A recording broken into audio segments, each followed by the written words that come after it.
सुखदेव जी महाराज वापस ना आए। महर्षि वेदव्यास जी महाराज बाहर से चल करके आए हैं मेरे प्यारे। व्यास जी महाराज सोचते हैं मैं कहाँ उसको खोजूं, कहाँ उस नारायण को ढूंढूं, ऐसा कौन सा स्थान चुनूं जहां पर भजन में मन लगे। व्यास जी सीधे उत्तराखंड को गए हैं। बद्रीनाथ जाकर के सरस्वती नदी के तट पर एक सुंदर सा आश्रम बनाया है, एक पर्णकुटी बनाई, उसका नाम है सम्यप्रास। बहुत शांतिप्रद स्थान है बद्रीनाथ। बद्रीनाथ धाम से स्वर्ग का सीधे दर्शन होता है, स्वर्ग दिखाई पड़ता है मेरे पर, सीधे स्वर्ग का दर्शन होता है। व्यास जी महाराज एकदम शांत बैठ गए हैं वहां पर। व्यास जी महाराज बैठ करके शांति में बैठ करके और व्यास जी महाराज मन में विचार करने लगे। व्यास जी महाराज ने अपने नेत्र चक्षु को बंद करके और ध्यान लगा करके देखते हैं तो देखा क्या है, पूरी दुनिया खाने पीने सोने जागने में मस्त है। कोई भगवान का भजन नहीं करता है, कोई परमात्मा का चिंतन नहीं करता है। क्या किया जाए? व्यास जी महाराज बहुत व्यतीत हो गए। व्यास जी महाराज बहुत चिंतित हैं, क्या करूं मैं? जो संसार के लोग कुछ परमात्मा को भी जाने, परम तत्व की तरफ भी अग्रसर हो, क्या करूं? व्यास जी महाराज देखते देखते रोने लगे। देखो तो जीवन के लोगों का जीवन कैसे व्यतीत होता है। व्यास जी महाराज ने रचना कर दी, रचने लगे। व्यास जी महाराज ने 4 वेदों को बनाया। कितने वेद? कौन कौन से? क्या बात? 4 वेद बनाए, ऋग्वेद, यजुर्वेद, सामवेद और अथर्ववेद। 4 वेदों को लगा दिया, बना दिया। मेरे प्यारे, अब वेदों की भाषा इतनी कठिन है ना कि उसको कोई पढ़ता नहीं, कोई पढ़ नहीं पाता। व्यास जी महाराज फिर चिंतित हैं। यदि कोई पढ़ भी लेता है तो उसका उल्टा सीधा पढ़ लेता है, उसके अर्थ को अनर्थ कर देता है। मेरे प्यारे, व्यास जी के मन में चिंता हुई, सोची क्या करूं, कैसे क्या करूं, किस आधार पर मैं क्या करूं। व्यास जी महाराज ने क्या किया? व्यास जी महाराज उसी वेदों के आधार पर महर्षि वेद व्यास जी महाराज ने वेद को लेकर के और वेदों के आधार पर 17 पुराणों की रचना किया। 17 पुराणों में उनमें जो श्रेष्ठ पुराण था विष्णु पुराण सबसे श्रेष्ठ है। विष्णु पुराण को पढ़ लो मेरे प्यारे। अब विष्णु पुराण को भी जीव नहीं पढ़ता है। व्यास जी महाराज के मन में चिंता बनी हुई है। व्यास जी महाराज चिंतित हैं कि इस पुराणों की को कोई पठन पाठन नहीं करता है, मैं क्या करूं?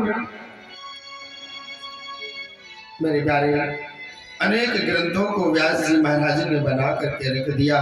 व्यास जी के मन में जो चिंता थी ना, वो चिंता व्यास जी के मन से दूर ना हो।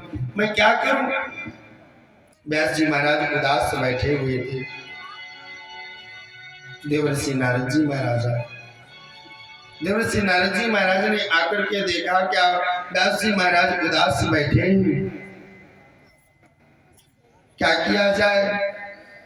नारद जी महाराज व्यास जी महाराज से पूछते हैं आखिर में क्या बात है व्यास, इतना चिंतित क्यों हो, इतना उदास क्यों हो, कारण क्या है?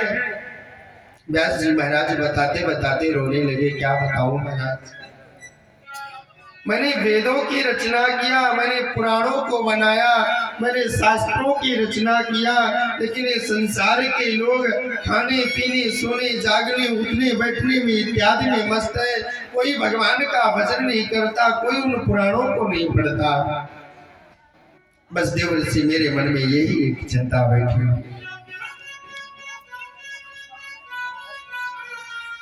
व्यास जी महाराज खड़े होकर के रोने लगे। मैं ऐसा क्या करूं जिससे समाज का कल्याण हो, संसार के लोगों के मन की वृत्ति समाप्त हो जाए। नारद जी महाराज ने कहा मेरे पास कुछ है क्या? मेरे पिता ब्रह्मा ने मुझे 4 मंत्र दिए थे, उन 4 मंत्रों को तुम ले लो, उन 4 मंत्रों की रचना कर डालो। व्यास जी महाराज ने कहा मुझसे नहीं हो पाएगा, क्योंकि बुढ़ापा आ गया है, कलम पकड़ी नहीं जाती है, मुझसे नहीं हो पाएगा। नारद जी महाराज ने कहा नहीं, तुम इन 4 मंत्रों को लो और इन 4 मंत्रों को वर्णन कर दो, इन 4 मंत्रों की रचना कर दो। महर्षि वेदव्यास जी महाराज को नारद जी महाराज ने 4 मंत्रों को दे दिया और 4 मंत्र देकर के महर्षि वेदव्यास जी के पास से देवर्षि नारद चले गए हैं मेरे प्यारे। व्यास जी ने उन 4 मंत्रों की रचना किया। 4 मंत्रों की रचना करके महर्षि वेदव्यास जी महाराज ने उन 4 मंत्रों में से 18,000 मंत्रों को वर्णन कर दिया है मेरे प्यारे। 18,000 मंत्रों को बना, 18,000 मंत्र को लिख करके महर्षि वेदव्यास जी महाराज ने फिर रख दिया। रखने के बाद व्यास जी महाराज ने पुनः देखा, व्यास जी महाराज ने देखा संसार के लोग जो है ना वो खाने पीने सोने जागने उठने बैठने में मस्त हैं। सुबह उठे नाश्ता कर, सुबह उठे बाल भोग किए, फिर नाश्ता कर लिए, फिर चले गए, कोई भगवान का भजन नहीं करता। महर्षि वेदव्यास जी महाराज परेशान हो गए। नारद जी महाराज पुनः आ गए, क्यों व्यास, क्यों परेशान हो, तुमने रचना किया? हाँ मैंने रचना कर दिया, उनको उन 4 मंत्रों को मैंने 18,000 मंत्रों में वर्णन कर दिया है, 18,000 मंत्रों में कर दिया। नारद जी महाराज कहते हैं किसी ग्रंथ को जब तक कोई ज्ञानी व्यक्ति, किसी मंत्र को जब तक कोई ज्ञानी व्यक्ति नहीं पढ़ता है ना, किसी चीज को जब तक कोई ज्ञानी व्यक्ति नहीं पढ़ता है तब तक मेरे मन को शांति नहीं होती है। एक काम करो, जिसने काम क्रोध दोनों को जीत लिया हो, जिसने काम क्रोध दोनों पर विजय श्री प्राप्त कर लिया हो, उसको इसे पढ़ा दो, उसको दे दो, तुम्हारे मन को शांति मिल जाएगी। व्यास जी महाराज विचार करते, व्यास जी महाराज कहते हैं ऐसा कौन है जिसने काम क्रोध दोनों को जीत लिया।